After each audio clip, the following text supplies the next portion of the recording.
যুবকটা দৌড়াইয়া বাড়িতে গিয়ে ডাক দিলেন, আব্বা চিল্লি আয় আয় আয় আয়, জীবনে আমার শেষ বিদায় দিয়ে দিন, আর দেখা হবে না। সন্তান কান্দে, বাবা কান্দে, কিরে বাবা কেন দেখা হবে না, কারণটা জানতে চাই। এবার যুবকটা ঘটনা খুলে বললেন বাবা এই অবস্থা হয়েছে, আমি একজন বাগানের মালিককে কতল করেছি, হত্যা করেছি।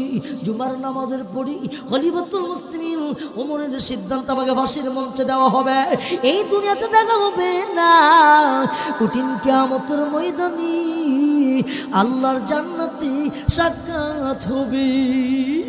এই যুবকটা বাবার কাছ থেকে বিদায় নিয়ে মার কাছ থেকে বিদায় নিতে গেলেন।